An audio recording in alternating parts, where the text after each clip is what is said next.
Casa Concreta. Oferecimento Atitude Serviços. As melhores soluções para o seu empreendimento.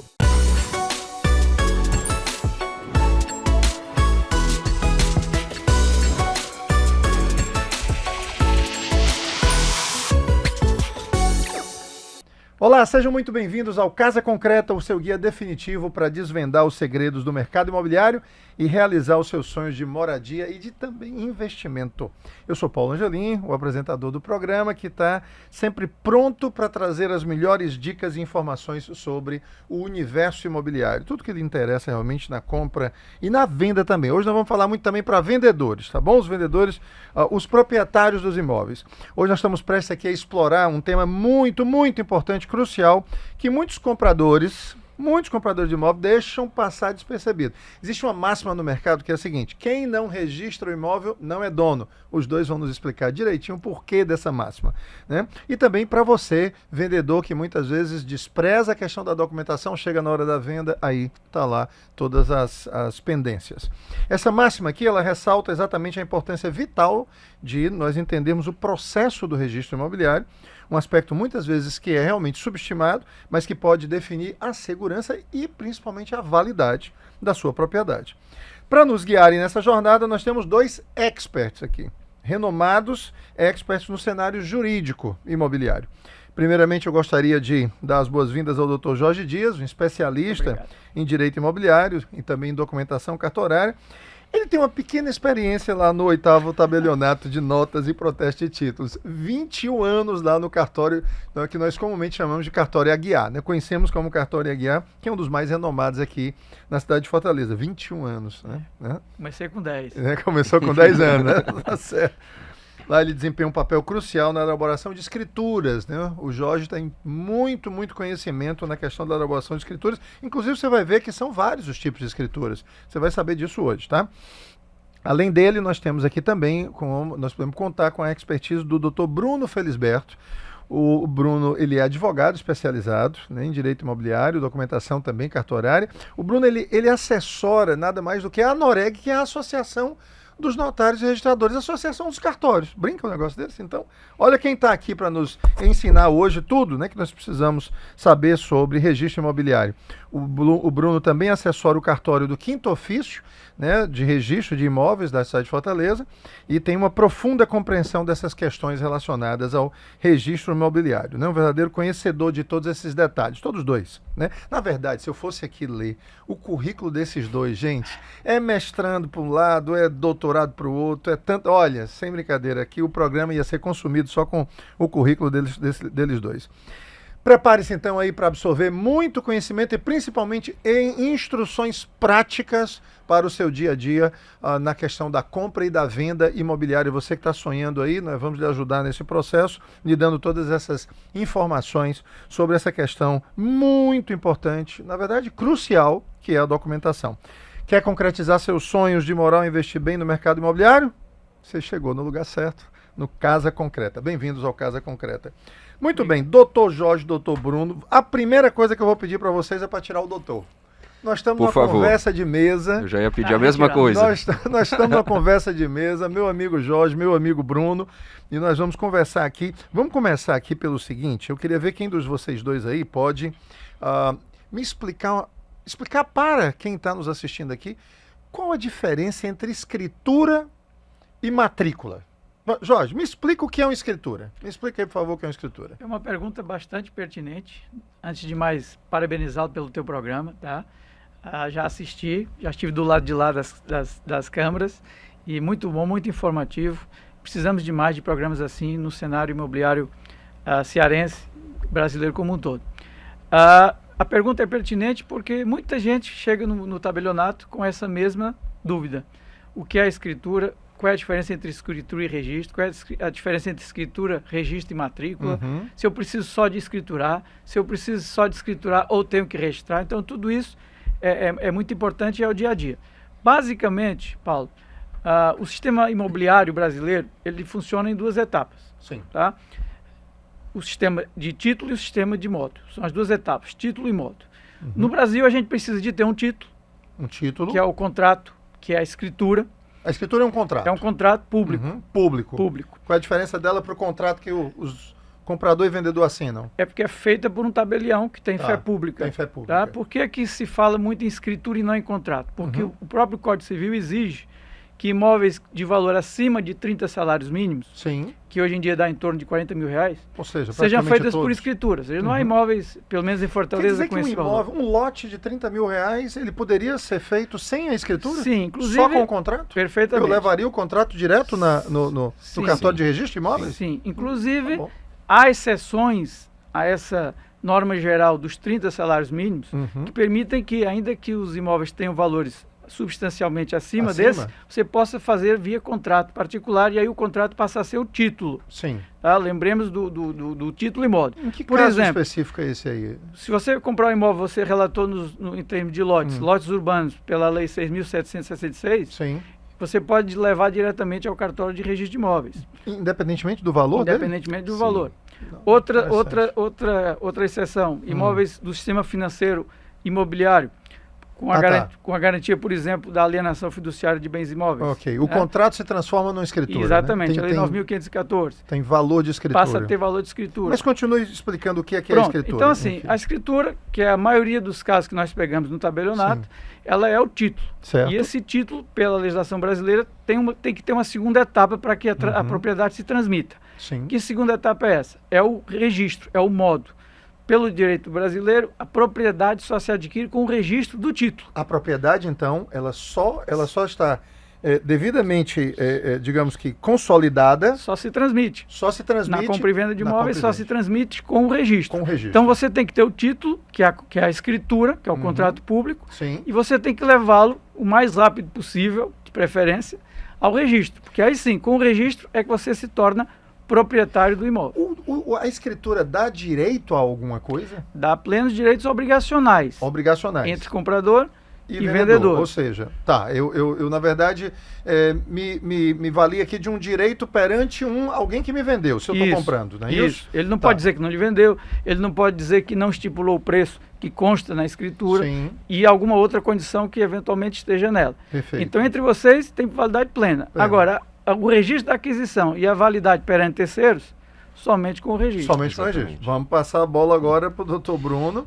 Bruno, meu amigo, o que é um... Primeiro você vai me fazer o seguinte, qual é a diferença entre registro e matrícula? Pronto. Existe diferença ou não? Existe. O que é esse danado aí para poder nossa audiência aqui entender? Existe diferença e só complementar. Bom, o Jorge já deu uma brilhante explanação, né? Muito técnica, mas muito acessível também.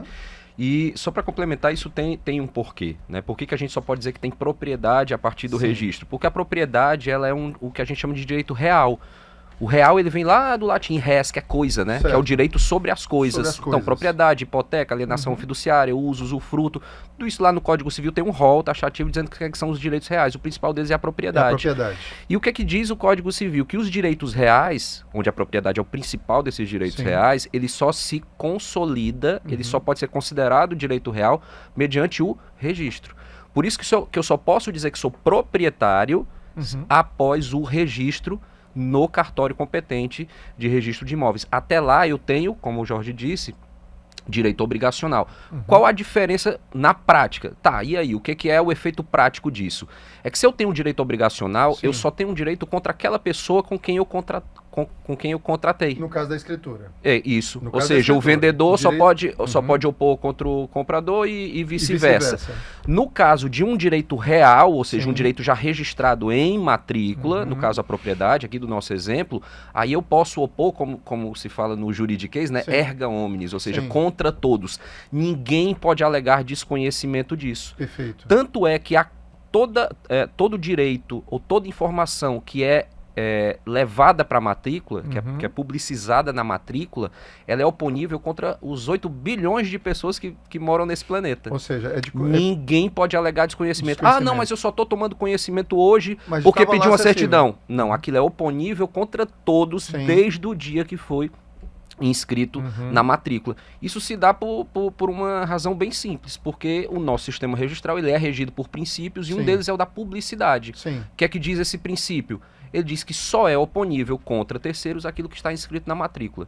Eu falo aqui matrícula, mas na verdade o registro, né? O que é? O registro. Quando a gente chega para um vendedor de imóvel, a gente deve dizer o quê? Cadê a sua matrícula ou cadê o seu registro? Isso, vamos lá. lá. O que a gente diz? A gente pode perguntar cadê a matrícula e dizer, mas eu não tenho uma matrícula, eu tenho transcrição. O que é a transcrição, Nossa, né? A transcrição é a vovó da matrícula. A vovó da matrícula, né? Porque, assim, antes de existir a matrícula ela foi criada por uma lei, que é a lei atual de registros públicos, né? Que é de 73, mas teve uma vacácio ali, um tempo para entrar em vigor, então a gente só vai ter matrículas a partir de 77, 78. Sim, isso para o Brasil tá? inteiro. E para o Brasil inteiro, uma lei federal, então para o Brasil inteiro. Até aquela data? Só havia transcrição. Aí você disse, mas a gente já está em 2023 e ainda existe transcrição. Sim, porque as transcrições vão existir até o dia que elas forem encerradas. Como é que encerra uma transcrição? Abrindo uma matrícula. Então, olha só, gente, eu tenho sempre que dar essas paradinhas, que nós estamos aqui. Isso aqui é uma aula, viu? Isso aqui vai ser,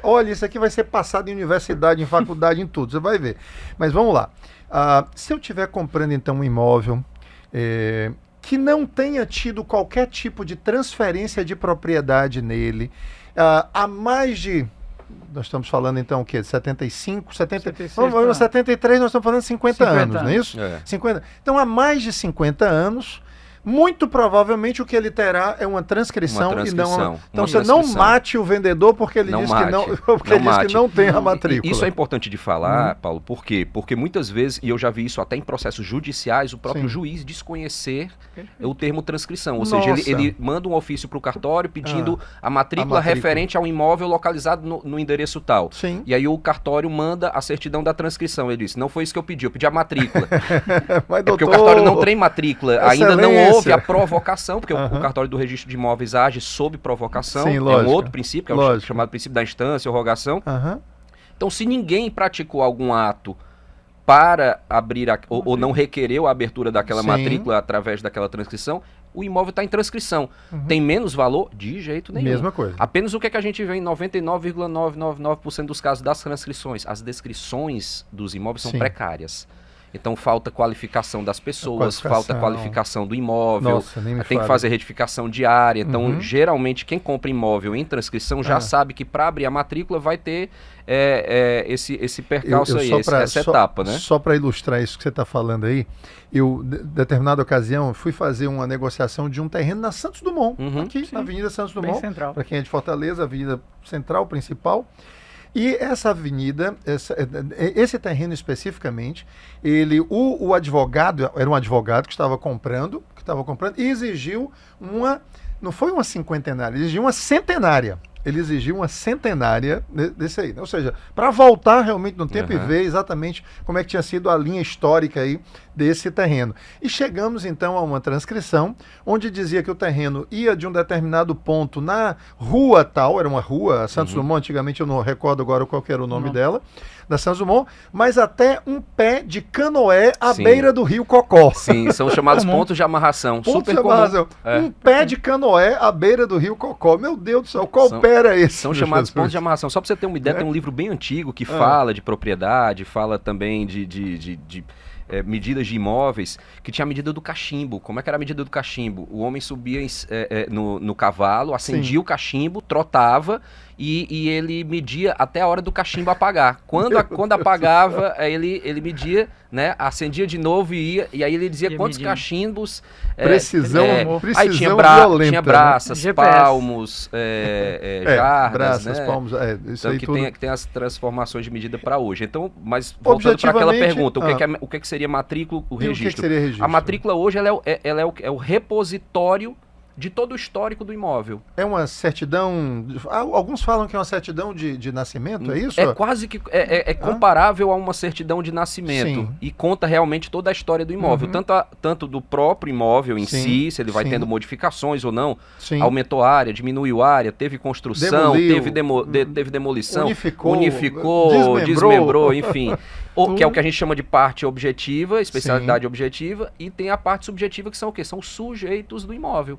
Quem comprou, quem vendeu, quem ficou com usufruto daquilo, quem está como credor hipotecário, quem está como credor de alienação fiduciária, né? Então temos sempre a parte de especialidade objetiva, que é a descrição referente ao imóvel, e temos também a parte de especialidade subjetiva, que é em relação aos sujeitos. Então a matrícula, ela é o repositório de todo o histórico do imóvel, né? Para que dê publicidade desses atos e seja oponível contra terceiros, né? Valha contra todo mundo.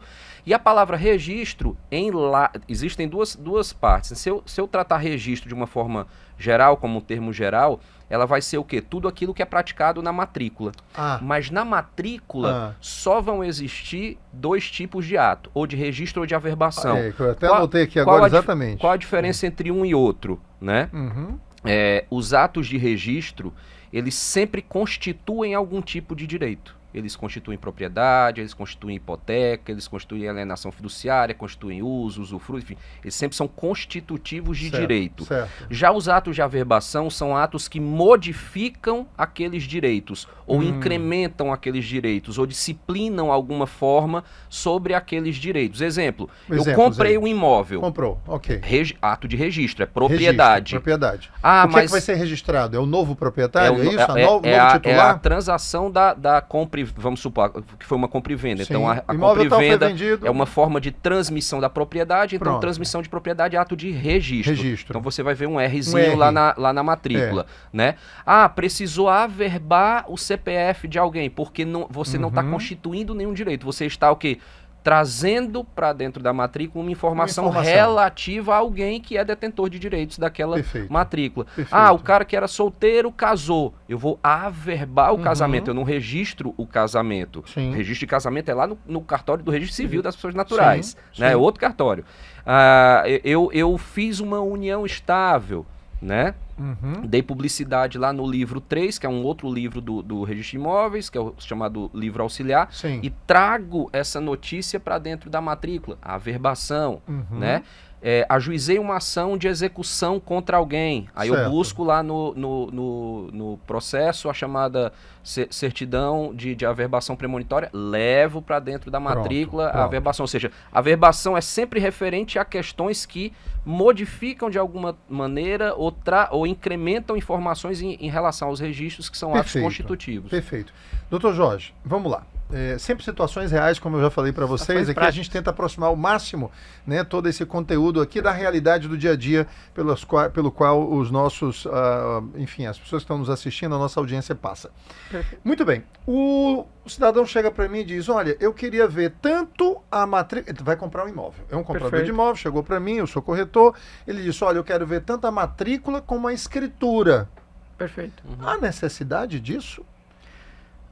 Paulo, assim, ou seria o suficiente a matrícula? Há necessidade também dele querer ver a escritura que levou aquela como que chama, transferência de propriedade? Existe essa necessidade ou não? Necessidade do ponto de vista legal, não. Não. Todas as informações que interessariam para a transferência do imóvel estão ou deveriam estar de forma concreta, de forma real, no folho real, que é a matrícula do imóvel.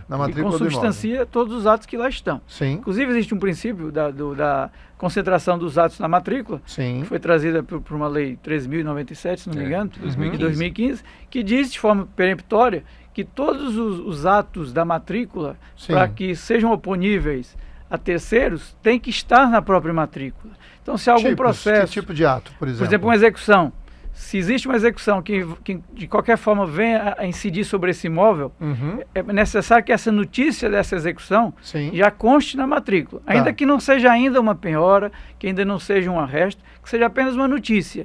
Só uma notícia, não é nenhuma disponibilidade ainda. Ainda não. Né? Mas, ou seja, existe esse cuidado para que a matrícula tenha sozinha todas as informações necessárias para que o comprador de boa fé analise o documento e diga, está tudo ok. Eu vou já entrar nesse assunto aí, vou passar para o doutor Bruno daqui a pouco. Pronto. Mas vamos voltar aqui para a questão da escritura, porque eu quero entrar nesse ponto aí de dívidas, eventuais dívidas, enfim. Mas que porventura o proprietário tem alguma coisa assim. Do ponto de vista, Paulo, da due diligence que é necessário fazer e que as imobiliárias, os corretores devem fazer. Sim. Se houver a possibilidade, se for interessante e a pessoa tiver essa escritura que deu origem à aquisição, é interessante ler. Por quê?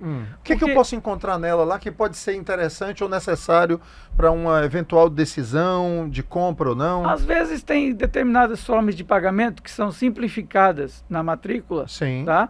Mas que eventualmente sejam interessantes para o novo comprador. Quantas parcelas foram pagas, se realmente todas foram pagas. Às vezes na matrícula do imóvel consta que foram feitos pagamentos em parcelas. É o prosoluto, o prosoluto? Existe prosoluto e prosolvente. Prossolvendo, quando há notas promissórias vinculadas à escritura, por elas têm o caráter ao prosoluto. Quer dizer, eu posso ou estar prossolvente. comprando uma coisa que está já de propriedade de alguém, mas que ele ainda está devendo, na verdade, para o antigo proprietário. E aí você tem que ter o cuidado. E eu vejo isso na matrícula. Na escritura ou na matrícula? Em ambos. Num você vai ver consubstanciada a forma de pagamento, Sim. tem que estar na matrícula. Tem que estar na matrícula, isso? Isso. Mas você, por exemplo, precisa de... Por que muita gente pede a cópia da escritura? Você precisa, por exemplo, de fazer uma declaração de imposto de renda. Sim. Então é interessante que você tenha uma cópia dessa escritura, porque você vai declarar valores, formas de pagamento, se foi em conta, em que conta foi feita. Isso você não vai ter de forma detalhada na matrícula. A matrícula vai te dar os dados gerais. A forma de pagamento vai te mencionar. Foi feita através de 10 notas promissórias. Ponto. Em caráter prosoluto ou prossolvente. Sim. E essa informação é o que você precisa para poder comprar com segurança. Perfeito. Mas não custa nada, em alguns casos, se houver essa possibilidade de você ler o título. Por exemplo, bancos às vezes pedem, quando estão fazendo transações imobiliárias via financiamento. Pedem para ver uma cópia dessa escritura. Nós, como somos advogados, e às vezes cri-cri, a gente pede para ver. Mas do ponto de vista de segurança para o adquirente, como você me falou, o interessante basta que seja analisado de forma minuciosa a matrícula do imóvel. Agora vamos lá, eu não quero ainda passar para o doutor Bruno não, porque eu vou já botar uma bronca aqui para você resolver, viu? Mas vamos lá. Jorge, me diga uma coisa. Vou comprar um imóvel, aí chego lá, o proprietário do imóvel diz, olha, matrícula eu não tenho não, mas eu tenho a escritura. Certo. Pronto, ele só tem a escritura. Consigo comprar diretamente desse jeito ou alguma coisa precisa ser feita antes? Vai para aquilo que a gente falou na primeira rodada. Ele não é proprietário. É desse jeito, limpo e seco. Limpo e seco. Eu, como corretor, posso chegar e dizer, olha, o senhor me desculpa, mas o senhor não é dono não desse negócio. O senhor tem que registrar. Do ponto de vista legal, não. O senhor tem que registrar esse título. Tem que registrar. Eu não posso simplesmente passar direto isso aí, fazer uma nova escritura. Por vezes, né? Estou fazendo essa pergunta. Às vezes o que existe é... deixar claro. Existe um proprietário tabular, que a gente chama, que é o proprietário que consta na matrícula. Tá? Ele já vendeu para uma pessoa. Essa pessoa nunca fez uma escritura. Tem os direitos de aquisição, vamos dizer assim, através, muitas vezes, de um contrato particular, e ela já está vendendo para um terceiro. Opa. Acontece muito. Até mesmo com investidores, né, que não têm tanto interesse de ter o custo de fazer uma escritura, apesar do risco que corre, mas não tem tanto interesse é um risco, muitas vezes, calculado, de não ter o gasto de fazer uma escritura e de pagar um ITBI, por exemplo. Então, há a possibilidade, que é perfeitamente legal, desde que todas as partes intervenientes estejam concordes, em que haja uma compra e venda com a cessão de direitos. Por exemplo, o primeiro transferiu o direito para o segundo, que é o do meio, e o segundo já está transferindo esse direito para o terceiro. Mas isso por meio de escritura? Por meio de escritura pública, em que há duas transações dentro de uma escritura só. Dentro de escritura só? Sim, não, e tudo bem, mas aí foi uma com só dois escritura. ITBIs, não tinha sido lavrada ainda a primeira escritura, é isso? Não, vamos lá então para a situação. Então você vai ter que registrar. Pronto. O Jorge é dono de um imóvel, o Bruno está chegando e compra esse imóvel. Tá certo? Vocês fizeram uma transação e foi lavrada a escritura. Bruno agora tem a escritura em mãos. Perfeitamente. Eu agora quero comprar do Bruno. Eu posso ignorar essa escritura e já fazer uma escritura direto de você para mim? Não. Essas escrituras não podem ser rasgadas, é isso? Não, que podem ser distratadas. Distratadas. Em algumas situações. Existe essa situação de um desfazimento, como também há um distrato de um contrato particular, da também pode forma. Existir o distrato mas de uma precisa transação. ter o atestado de óbito dela. Tem que ter. Né? Perfeito, essa foi a melhor definição que você deu. Ela nasceu, tem que morrer. Né? Para poder nascer ou de ela novo. se transforma em outra coisa, que é a matrícula, ou então ela morre ali. É isso? o que a gente diz no jargão no dia a dia, você está no meio do caminho. Ou você vai até o final, que é o registro, ou você volta para trás, que é o distrato. Perfeito. Mas do jeito que está, você olha não só, gente, transfere. está ficando claro, né? Pena que não dá para você aí agora dizer aí, por favor, essa pergunta esclarece isso e tudo. Mas vamos lá, vamos voltar para cá, com relação ao registro. Tem uma polêmica, surgiu aí uma polêmica grande recentemente sobre a possibilidade de eu comprar um imóvel que na matrícula não consta qualquer tipo de impedimento, pendência, como é que a gente chama? São os gravames ou ônus. Sim, ônus e gravames. Não tem nada lá, absolutamente nada. Imóvel livre e desembaraçado. Livre, Coisa desembaraçado, Perfeito. bonitinho, perfeito. Chego, compro esse imóvel, faço a escritura, chego lá, registro e depois de ter registrado no meu nome, isso aí, de boa fé e tudo, chega uma notificação para mim dizendo assim, olha, o proprietário anterior, ele tinha um processo que estava em execução e ele não poderia ter vendido esse imóvel. Aí eu digo, mas peraí, mas não tinha nada na matrícula. Não tinha nenhuma informação, instrução na matrícula dizendo que existia um processo ou alguma coisa assim. E aí, como é que fica? Eu perco mesmo esse imóvel? Eu posso perder esse imóvel? Bom, vamos lá. Existem dois tipos de... Vou atuar aqui pensando pelo comprador, né? Pelo comprador. Um comprador de boa fé que se... Boa fé, que é se isso. Eu estou preocupado em garantir...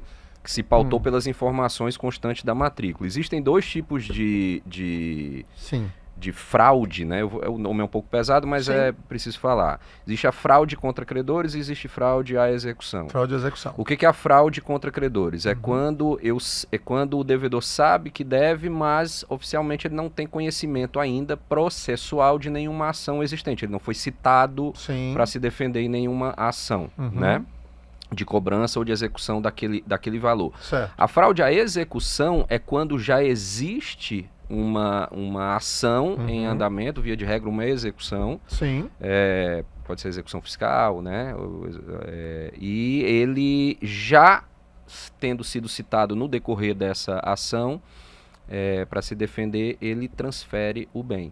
Essas ações podem não estar publicizadas na matrícula? Na matrícula? Podem Informadas não estar publicizadas. na matrícula? Por quê? Porque a parte que tinha interesse em levar aquela notícia para a matrícula não levou. É um encargo de quem tem o interesse de dar publicidade. Entendi. Isso não vai automático da justiça. Automático da justiça, chegava no cartório, publicize aí, informe aí nessa matrícula que tem um processo contra esse... Agora sim, o que é que eu... E dizendo uma coisa, um cuidado bem interessante, né, para as partes terem. Tá lá a matrícula toda limpinha, livre e desembaraçada. Tem uma situação bem interessante, que é um gatilho a mais de segurança que existe aqui no Ceará, que são chamados expedientes judiciais. O que é o expediente judicial? O Paulo já deve ter pegado 1,5 milhão de certidões de matrícula na vida. Ele já deve ter se deparado com alguma matrícula que no corpo da matrícula não tem nenhuma averbação, nem de penhora, nem de indisponibilidade, nem protesto contra alienação de bens, não tem nada, tá tudo limpinho. Certo. Mas lá no final, umas letrinhas menores, tem que aquilo não faz parte do corpo da matrícula, aquilo já é uma parte do texto de certificação, dizendo que constam expedientes judiciais vinculados àquela matrícula. Aí é interessante você pedir essa informação ao cartório. Porque o que pode ser? Pode ser que seja um mandado de averbação de penhora que tenha chegado e o cartório devolveu aquele mandado porque a pessoa executada não é proprietária daquele imóvel da matrícula, ou pode ser que faltou algum elemento, ou seja, pode ser que aquilo esteja na boca de virar já tenha sido disparado. Isso. Então, nem sempre basta você se guiar pelos textos de registro e averbação constantes da matrícula. Perfeito. Também é interessante você ver se existe alguma certificação na parte final da certidão da matrícula, dizendo sobre eventual existência de outros, de um ou alguns expedientes judiciais, para saber que expedientes judiciais são esses, ou de outras prenotações já vencidas. Porque pode ser que alguém tenha prenotado alguma outra ordem judicial, tinha uma providência, às vezes é uma providência só de pagamento, e a parte não fez, deixou decair a prenotação, não fez aquele pagamento, mas veja, é algo que a qualquer momento pode entrar. Agora, para fins de defesa de quem comprou, o que você vai alegar? Muitas vezes até numa ação num expediente de embargos de terceiro, né, numa ação de execução dessa, você vai dizer, olha, eu me baseei na matrícula não havia absolutamente nada. Boa fé. Né? É ônus, digo assim, é encargo do credor levar aquela informação para a matrícula. De quem estava acionando, ou seja, quem estava entrando com um processo contra o proprietário lá daquele imóvel, essa pessoa que está com esse processo é que deveria ter levado essa informação para poder preservar os seus interesses, Veja seus que direitos. o Jorge, agora há pouco, ele mencionou, quando ele falou que ele mencionou uma ação de execução e leva aquilo como notícia para a matrícula, né? É o que a gente chama de averbação premonitória. Quando você entra com uma execução, você pede ao juízo uma certidão para que aquela certidão seja levada para a matrícula dizendo, aquilo não é um ônus ainda, é uma notícia de que pode virar uma penhora. Por isso que ela chama premonitória, que vem de premonição mesmo. Que providência eu devo tomar? Já a gente volta aqui para sobre os tipos de escrituras que existem, tá certo, Jorge? Que tipo de providência deve o comprador tomar, tá certo? Para, além de verificar a matrícula e ver que não tinha, né? Tem como, eu estou fazendo aqui uma pergunta como se não soubesse, exatamente para poder dar, né, sempre aqui ficar claro para a nossa audiência.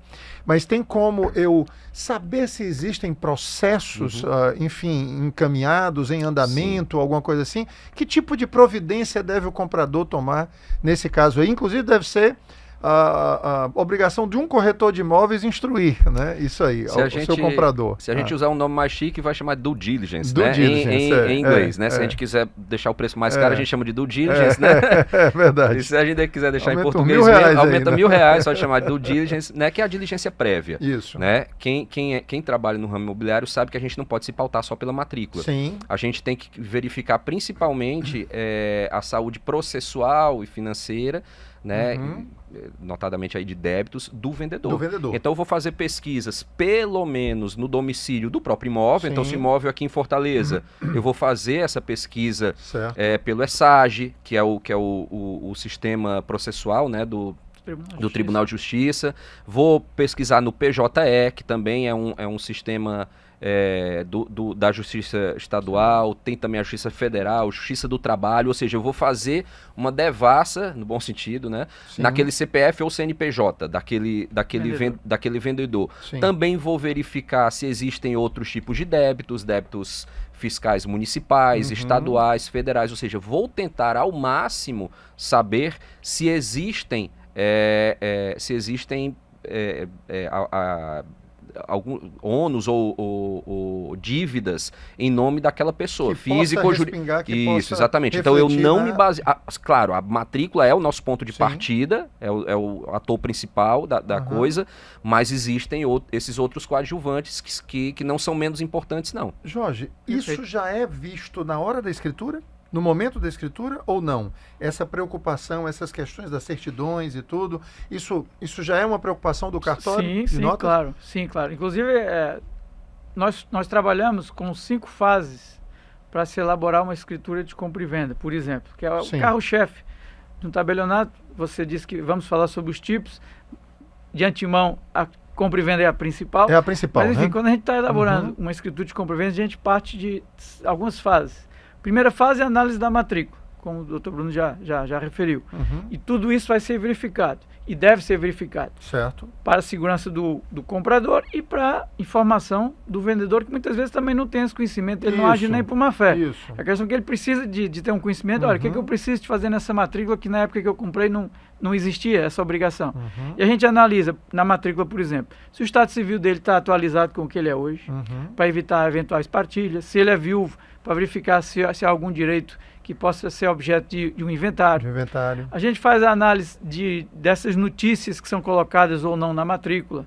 Se há algum tipo de ato averbado que possa ou registrado que possa ter repercussão nessa transferência, por exemplo, se há um bem de família que está colocado na matrícula, se há uma cláusula de inalienabilidade que foi colocada na época da aquisição e que vai... Usufruto, por exemplo. Usufruto, por exemplo. Então, tudo isso a gente faz essa análise e também dessas notícias que são apostas no final, antes da assinatura e do selo das matrículas. Tem essas informaçõezinhas que a gente tem que informar a redundância, informar o comprador. Outra coisa que é muito comum e que a gente tem a obrigação de informar, se o imóvel é foreiro ou não. Quer dizer, só um instantinho. Essa análise, então, vocês fazem? A gente faz. Você olha para a matrícula e começa a enxergar ali, opa, olha, aqui tem uma situação que precisa ser resolvida. Que, inclusive, em razão até da due diligence, usando a mesma... o próprio corretor imobiliário tem que fazer isso antes. Lógico. Preferência até antes do contrato de promessa. Isso, antes da promessa. Pronto, então eu fiz a análise da matrícula. Segunda etapa, eu faço a análise das certidões. Uhum. O cartório só é obrigado a fazer a análise das certidões fiscais. Fiscais. Uhum. Fazendas estadual, federal, municipal agora, com o provimento de famigerado provimento de 2023, né? Famigerado é ótimo. Tão falado, né? Falado. Pronto. E que nós somos obrigados, sim, a fazer essa pesquisa, inclusive a lançar dentro da escritura essas certidões. Certo. Então, certidões fiscais. Também verificamos uma terceira etapa. Sim, quando eu digo certidões fiscais, a gente também hoje é obrigado a ver o condomínio, se há no adepto de condomínio, se há no adepto de IPTU, que a gente chama de obrigações próprio terreno, obrigações do próprio imóvel. Certo. Nós também somos obrigados a visualizar. Uhum. E a quarta etapa é a questão das assinaturas. Se a assinatura vai ser presencial, se vai ser através de procuração. E a gente tem que analisar essa procuração, se os poderes estão direitinho, se quem está vendendo tem uma procuração para venda. Me mostre sua procuração. A procuração teve uma mudança substancial em 2020, uma decisão do STJ, que hoje em dia, para se vender um imóvel via procuração, os poderes têm que ser expressos. Você tem que definir qual é o imóvel, escrever. Isso. Antigamente você aceitava procurações com poderes gerais. Vender imóveis, ponto. Pronto. Não, mas agora tem que ser específico. Tem que especificar qual é o imóvel. Ou, que é uma coisa também nova, as assinaturas digitais. Sim. A gente tem que saber também se a pessoa está habilitada do ponto de vista técnico para assinar digitalmente, se tem um certificado digital válido ou não. Então, as escrituras também podem ser assinadas digitalmente, podem ser, né? desde que o certificado digital seja compatível. Tá bom. Então, nós fazemos, por obrigação legal, toda essa análise da matrícula, das certidões, dos documentos das partes, de dívidas que digam respeito ao imóvel e procurações eventualmente. Certo. Então, é claro que muitas vezes, e você sabe disso, quando o corretor já faz essa análise prévia, o comprador se sente muito mais seguro. E o vendedor também, de uma forma prévia, não, peraí, eu casei, eu vou correr para averbar logo na matrícula esse meu casamento que eu já ganho tempo. Porque quando é você que descobre isso na matrícula, às vezes dá a ideia, o comprador fica assim, então, e ele não sabia disso, não fez isso, começa a gerar esses problemas. Então, deixa eu voltar então exatamente aqui para o Bruno. Você ainda não me falou de todos os tipos de escritura, vamos entrar aqui agora, logo depois. Mas olha só, Bruno, olha o que é que acontece. Quando você falou aí que o corretor tem que ter esse tipo de preocupação, lá não estou fazendo aqui propaganda não, mas nós temos essa preocupação lá quando nós captamos o imóvel. Perfeito. Quando a gente capta o imóvel para ainda ser promovido a uma eventual venda, entrou na empresa, tira todas as certidões. Perfeito. Tira as certidões logo. Se todos fizessem isso. Porque você... E tem muito proprietário que não consegue entender isso. O proprietário... Olha, então, só para o senhor entender aí, a senhora entender, se um corretor chegar para a senhora, pedir a matrícula, tem proprietário que não quer. Não, se tiver venda, eu mostro a matrícula. Tem muito. Aí eu apresento, mas meu senhor, a matrícula é pública. Se eu quiser, eu posso pedir, eu mesmo pedir. Pô, então você peça, mas nem me diga que pediu. Não, eu vou ficar... Muito bem. Mas aí, se um corretor pedir, se uma corretora pedir isso aí, sinal de que essa pessoa já está tendo um pouco mais de zelo. Perfeito. E se porventura, já aconteceu do seguinte, da gente pedir as certidões, no momento da captação, informarmos ao proprietário de alguma determinada pendência, olha, está acusando aqui uma pendência, uma certidão positiva na fazenda estadual, né, que muitas vezes ele nem sabe. Mas eu não tenho nada com a fazenda estadual, o que é que aconteceu? Às vezes, sei lá, um imposto IPVA, aí, um IPVA. Um IPVA pode ocasionar isso. E aí eles ficam furiosos. Você foi investigar minha vida. Vou procurar outro corretor. Vou procurar outro corretor. Onde é que já se viu um negócio desse? Vou pegar. Doutor, me diga uma coisa. Entrando agora aqui no ponto. O cliente chega, o proprietário chega e diz assim, olha, a matrícula é de... já tem um certo tempo, é antiga, mas de lá para cá não aconteceu nada. Eu comprei em 2000, já tem 23 anos isso aqui, e de lá para cá não aconteceu nada, a matrícula está ainda do mesmo jeito, não houve mudança, coisa nenhuma, e por isso não vai ter nenhum problema. Aí quando a gente chega na escritura ou no banco, tem certos problemas que podem surgir Aí eu queria que você explicasse, até para poder conscientizar um pouco mais a nossa audiência. Que tipo de situações podem ocorrer que podem inviabilizar ou que se vão se configurar numa pendência e que precisa ser resolvida? Que tipo de situações? Puxa, Só para exemplificar. Podem existir vários. Por Vamos exemplo, imaginar aí. A qualificação da pessoa, para começo de história. Ela de 2000 para 2023? Ela pode ter casado, divorciado, enviuvado, enfim, a depender do regime de bens, né? Existe um desdobramento patrimonial daquele bem. Sim. Ele pode ter comunicado ou não para aquele cônjuge, ele pode ter sido objeto ou não de partilha, Sim. e aquela partilha pode não ter sido registrada. Né? Ou seja, pode ter uma série de desdobramentos a partir de uma simples questão, como, por exemplo, o estado civil daquela pessoa. Tá. Né? Ou se ela era solteira, mas casou, e agora e nunca averbou aquele casamento, tem que averbar o casamento. Mesmo que tenha casado com separação total de bens e tudo, mesmo assim, isso precisa estar averbado. Isso precisa estar averbado na matrícula. Por quê? Porque faz parte da qualificação da pessoa. Para você ter uma ideia, Paulo, você tocou num ponto-chave aí. Você disse, mesmo que a pessoa seja casada na separação total de bens. Veja, na separação total de bens, porque existe a separação legal, que é aquela que é a lei que escolhe por você, né? Que por uma súmula do STF, perdão, que é a súmula 377, né? Se não me engano. Sim. Ela equipara ao regime da comunhão parcial de bens, né? Agora, existe aquela que as partes mesmo escolhem, né? Que aí faz o pacto antinupcial, registra no registro de imóveis, averba na matrícula. Sim. Que essa daí, mesmo que o seu cônjuge não precise assinar aquela venda, ele precisa pelo menos ser qualificado. Sim. Então, não é que você não pode... Se você é casado, tem que dizer com quem você é casado, sob qual regime, se é antes ou depois da Lei 6.515, para quê? Para que possa, a pessoa que está analisando a matrícula possa saber como é a sua qualificação e quem é que vai ter que participar daquele ato de transferência. Pode ser que a pessoa que está lá no imóvel está te vendendo, que já mora lá desde 2000, pode ser que ela tenha comprado, mas ela comprou na matrícula, ela disse, não, pode ficar tranquilo que o imóvel está escriturado, né? Não fala assim? Fala. Que é o imóvel está escriturado? O meu imóvel está escriturado é se ele tem escritura, né? E se essa escritura não foi levada para a matrícula? Porque muita gente acha que ao fazer a escritura, pronto, encerrou. A situação ali. Por isso que vem aquela frase famosa que quem não registra não é dono. E essa frase é um dito popular super sábio, por quê? É o dito popular explicando pra gente sobre o princípio da publicidade, né? Ou seja, só o que está na matrícula é que pode ser oposto contra terceiros. São tantas situações. Nada supera o ditado popular. Vamos lá, Bruno. Né? O cidadão tinha comprado por financiamento bancário e quitou. Quitou e disse, não, olha, inclusive já está quitado, eu já quitei, não devo mais nada e a matrícula está... Aí nunca buscou no banco o termo de liberação da hipoteca ou alienação fiduciária. Não baixou e está lá ainda não a garantia. Ainda está lá a garantia fiduciária. Acontece muito. Acontece muito. Demais isso. Você pode ver o bem está lá com eles fizeram, vamos supor, um processo de inventário judicial.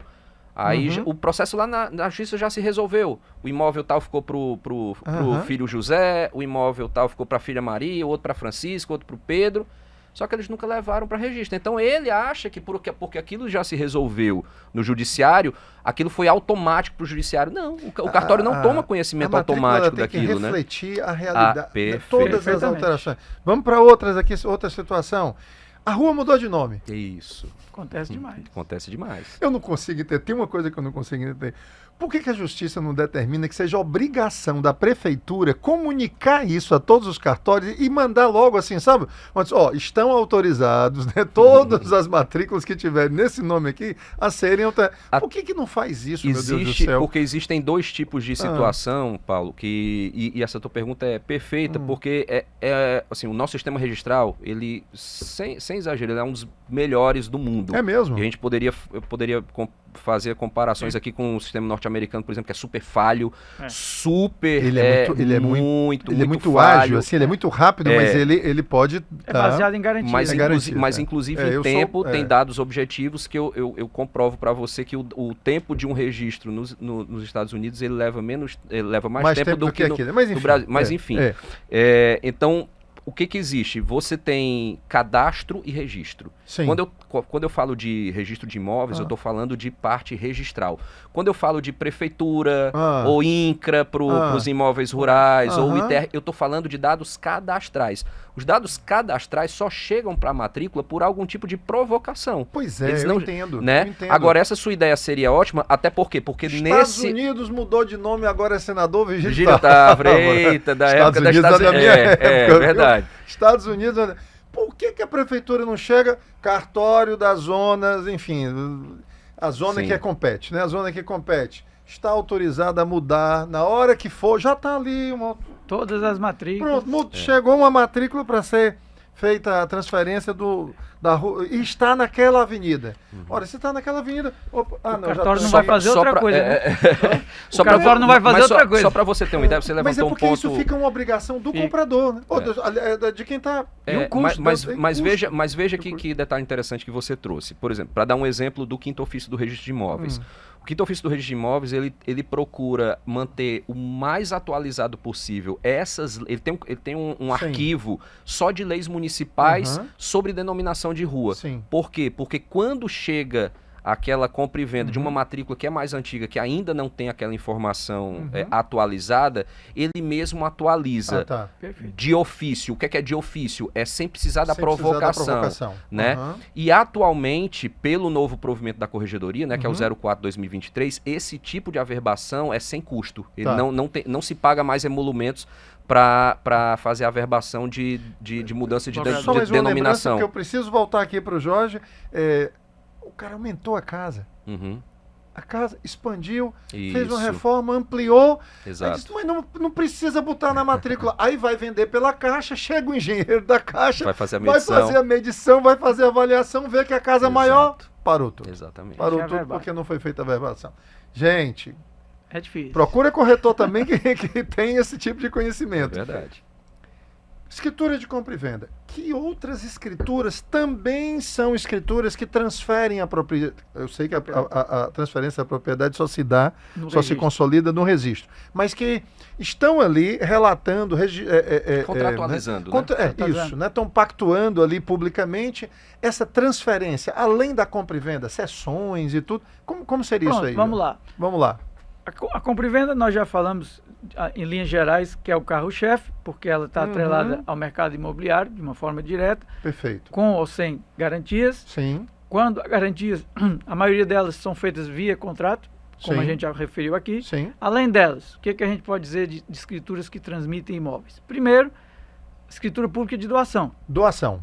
Hoje muito em voga, inclusive, porque com esses planejamentos sucessórios que são feitos, e hoje em dia está muito debatida essa questão do planejamento sucessório, porque ele gera menos custos, etc., né, com essas empresas familiares, holdings familiares, e a doação em vida é uma forma de planejamento sucessório. Perfeito. Então, quer você leve isso em conta ou não, você pode transmitir o imóvel para um filho, ou para um amigo, ou para quem você quiser, uma associação, por exemplo, através de uma doação. De uma doação. Pronto, que também é um contrato bilateral, que também tem a questão tributária, só que aí já não seria a incidência do ITBI na prefeitura, seria a incidência do ITCD junto à Cefaz, tá? Que também... Não tem ITBI na sessão? Na doação, não. Desculpe, na doação, não? Não, é o ITCD. Só o ITCD. Isso, o ITCD incide sobre transações gratuitas, vamos dizer. Gratuitas não significa que na doação não possa ser estipulado algum ônus. Sim. Né, alguma restrição, uma cláusula de inalienabilidade, um usufruto, etc. Usufruto, alguma coisa. Pronto. Certo. Outros tipos de escritura que envolvem imóveis. Por exemplo, uma permuta.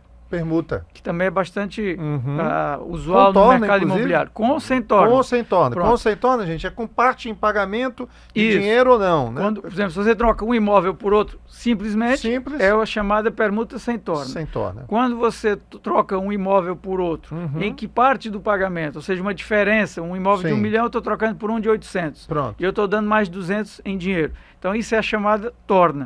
Então, é uma compra e venda com torna. Cuidado para que a torna não seja seja substancial ao ponto de passar do valor do imóvel. Sim. Porque aí já não se configura uma permuta. Isso. Já é uma isso. compra e venda com dação em Com dação e pagamento. pagamento. E que parte do pagamento é o imóvel. Imóvel. Tá? Então tem Perfeito. essas nuances. Aham. Outras ainda, se a gente quiser. Hum. Uma escritura de dação em pagamento, você tem uma obrigação a ser adimplida com alguém e você está adimplindo com um imóvel. Sim. Então você faz uma escritura de dação em pagamento. Você está pagando. Você está pagando, está cumprindo uma obrigação, porque a Uhum. dação em pagamento é uma forma de extinção de obrigação. Você Sim. está extinguindo essa obrigação através da entrega de um imóvel. Uhum. Então também é uma escritura que se faz, inclusive, também com recolhimento Legal. de ITBI.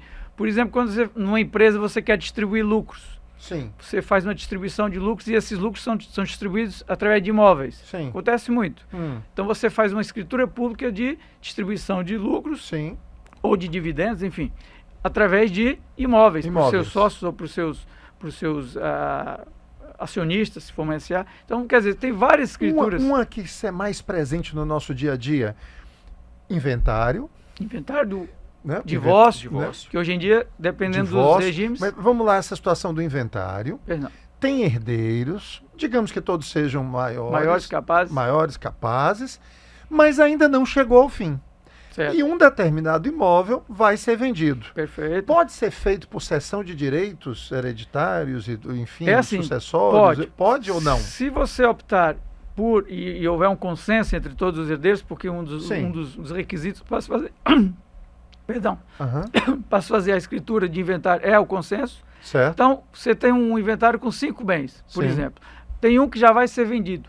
certo. E há um pronto. consenso em relação aos herdeiros para vender esse imóvel. Vender esse imóvel. Você pode aproveitar o ato do inventário e já fazer a cessão de direitos hereditários sobre esse bem determinado para um adquirente, Sim. que pode ser um terceiro ou pode até ser um dos herdeiros dos também que está herdeiros. comprando dos outros. Sim. Então, você pode aproveitar o ato, você faz uma combinação de atos dentro do inventário, Sim. você faz uma venda, Venda. que na prática, do ponto de vista jurídico, é uma cessão de direitos hereditários. Uhum. Quando terminar o inventário, Sim. há o registro por parte desse terceiro ou esse adquirente dos direitos hereditários, que vai ser o proprietário desse imóvel, Uhum. e os outros bens que eventualmente estão sendo partilhados entre os herdeiros também vão ser levados a registro. Então, o mesmo ato formal, que é o inventário, Sim. você pode ter mais de um ato dentro dele. Uhum. Pode haver doações dentro do inventário, pode haver cessões de direitos hereditários que são onerosas, né? E nesse caso, Uhum. também aqui, reforçando a incidência do ITBI.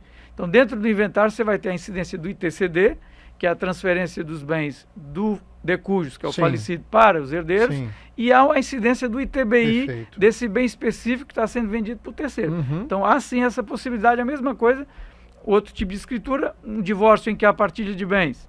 Eventualmente também você Uhum. pode fazer via escritura de divórcio, compartilha, em que você vai ter também uma incidência de TCD ou de TBI. Doutor Bruno, eu tenho 1 minuto Claro. para você me Tá falar bom. sobre o seguinte. O imóvel tem senhorio. Ele é foreiro a alguém. E aí? O que é que eu faço? Vamos lá. Isso aí é uma herança lá da época do Império. Eu sei. Né? Lá da época do Império. Não se podem mais ter novos, né? Mas não enfim, se podem mais ter. A não não tem ser que mais sejam enfiteuses, a não, né, a não então. ser que ainda se pode constituir enfiteuses desde que seja sobre imóveis da União. União. Ah, só das imóveis da União. Da União. Perfeito. Ok, Então, o que, mas que é, o vamos que lá. que é ser um imóvel que foreiro? É quando Tá lá na a. matrícula, foreiro a... Vamos lá. O imóvel ser foreiro é porque aquela propriedade está tá bipartida, né? Nós temos o chamado domínio útil, que é de quem está Sim. efetivamente comprando, residindo no Uhum, imóvel. tá ali. E nós temos o chamado domínio direto, que é aquele que fica reservado ao senhorio, que faz com que você todo ano chegue aquele boletozinho para você pagar as 12 parcelas do foro, né? E quando você for fazer, toda vez que você for fazer uma transferência, pagar o laudêmio. Sim. Existe um disciplinamento no nosso provimento que diz que sobre essas compras e vendas só é obrigatório você pagar o laudêmio na hora da lavratura da escritura e também na hora do registro, se aquele imóvel for foreiro à União. Opa, vocês pegaram aí? Tá. Pega a caneta, anota. Somente se for foreiro somente à União. se for foreiro à é que existe União, a obrigatoriedade. O Jorge não consegue lá ou o Samuel, né, que é o Aham, patrimônio lá histórico no lá da guerra, cartório, ah. não consegue lavrar uma abraço, escritura pública de um imóvel, por exemplo, ali na Beira-Mar, que é foreiro à União, Não. se ele não recolher o laudêmio e tiver emitida a CAT, que é a CAT. certidão de autorização de transferência, Aham. né? Agora, por exemplo, o imóvel é foreiro a fulano de tal dos Anzóis, né? Pronto. Não vou mencionar o nome, Não, mas a não gente mencione não não, menciona. mencione Paulo não. Angelim. Pronto, É foreira Foreira era Paulo Angelim. Deixar pro meu neto essa É herança. devido ao Paulo Angelim? É devido ao Paulo Sim. Angelim. A escritura pode ser lavrada sem o recolhimento naquele momento? Pode. Pode. E o registro também. Também. Também. Apenas a pessoa que compra sabe que Que- pode, eventualmente, o Paulo Angelim. Acionar. Bruno, eu não quero mais ter o imóvel foreiro a alguém. O que é que eu faço? Aí você contrata um advogado, Pra- imobiliarista, para fazer uma ação chamada ação de resgate de aforamento. Resgate Que pode do ser que aforamento, nem né? se chegue a essa ação judicial. Por Uhum. quê? Porque se o advogado for diligente, fizer essa busca cartorária nessa Uhum. certidão, muitas vezes vintenária ou Às vezes até trintenária, já- que é o que a gente chama de certidão enfitêutica. Aham. É a busca até a origem da enfiteuse. Uhum. Muitas vezes você vai ter uma grata surpresa de ver que não tem origem Não daquela tem origem. enfiteuse. E aí o que, é que você Passamos faz? por isso agora. Administrativamente você Passamos consegue, por isso agora. você consegue baixar aquilo ali e não tem esse custo. Meus amigos, eu estou extremamente frustrado. Por causa do tempo. Não tem mais tempo. Vamos combinar Eu preciso mais 4 programas desses para tirar todas as dúvidas. Eu cheguei na terceira pergunta, gente. Tem 10 aqui para cada um. Né? Mas olha, eu só tenho a agradecer. Nossa, como é rico, né? E aí, chega aqui também a minha conclusão. Ó, se você está numa situação imobiliária, numa transação imobiliária, no papai e mamãe, tudo bem. Você vai com os corretores, vai no cartório, tá, e tudo mais. Saiu do papai e mamãe, ou seja, saiu daquela situação, contrate advogado. Recorra aos advogados, especialistas em direito imobiliário, porque as nuances são múltiplas. Não são infinitas, mas são múltiplas. É um negócio assim impressionante. Então, eu extremamente grato, me sinto extremamente grato aqui pela contribuição que vocês deram à nossa audiência. Eu tenho certeza que se eles tivessem a chance, estariam aplaudindo aqui a vocês, tá certo? E espero revê-los em breve em outro episódio. Vocês vêm? Se a gente chamar, vocês vêm? É óbvio. Com certeza, será um prazer. Paulo. Muitíssimo obrigado. Esse é o Casa Concreta. Aqui você concretiza o seu sonho de morar e investir bem e com segurança jurídica também. Nós nos vemos no próximo episódio, se Deus quiser.